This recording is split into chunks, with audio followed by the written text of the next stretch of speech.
Meet James. The police have charged him with the armed robbery of a high-end jewellery store in the Sydney CBD.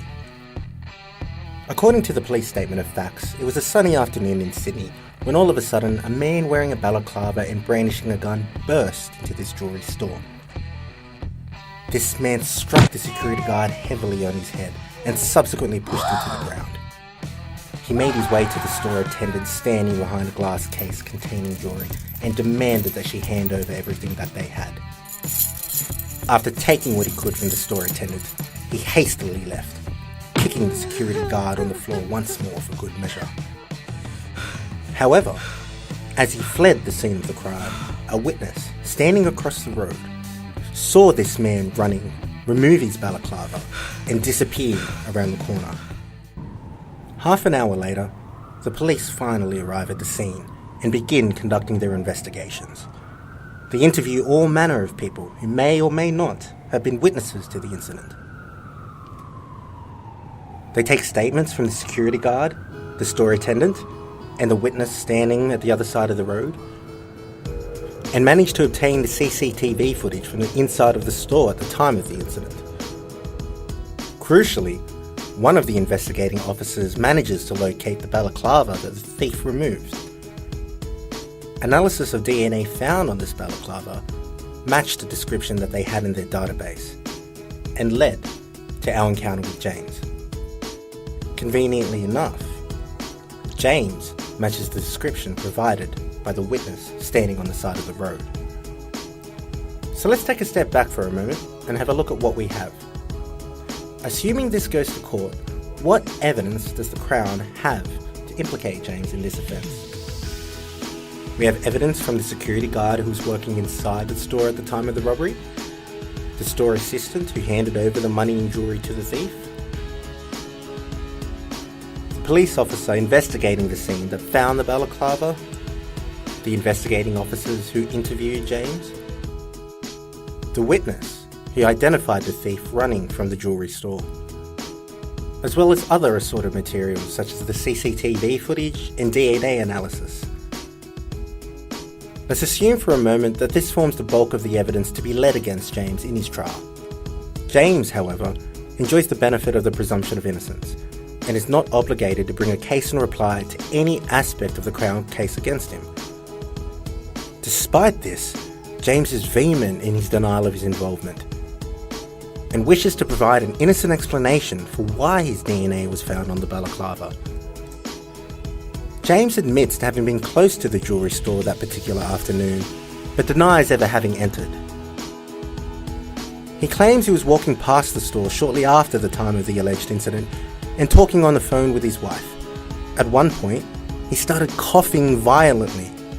He coughed up a loogie, spat it on the ground, and saw that it indeed landed on what he thought was a pile of rags.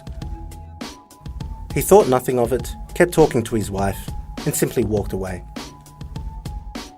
So if we take a look at it from James's perspective, what evidence could he potentially tender in support of his case?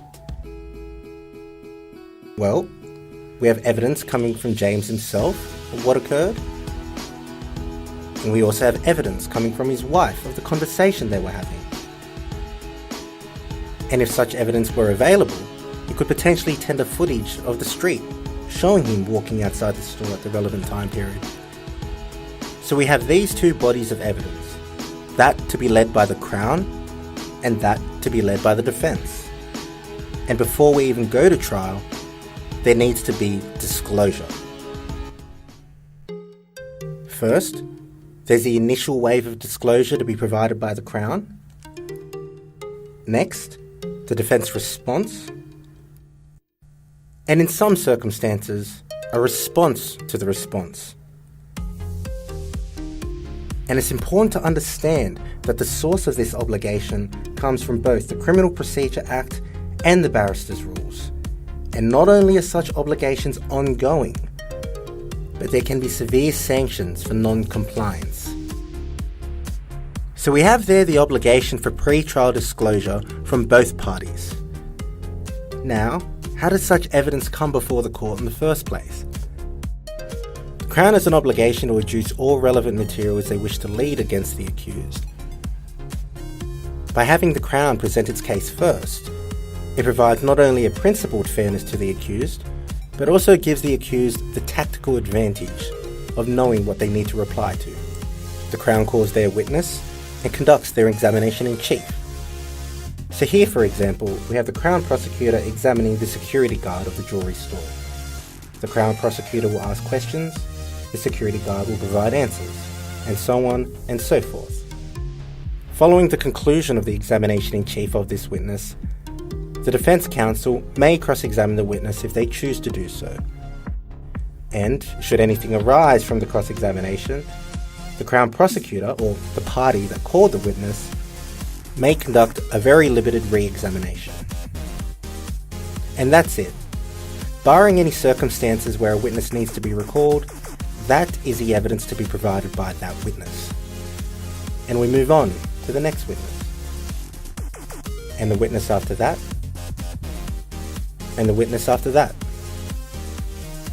Until the Crown has adduced all evidence it wishes to rely upon.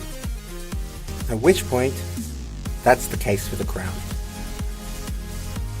Should there be a circumstance such as that before us, where the defence wishes to adduce evidence of their own, they too follow the same procedure. Following the completion of the Crown case, the defence is at liberty to call witnesses of their own.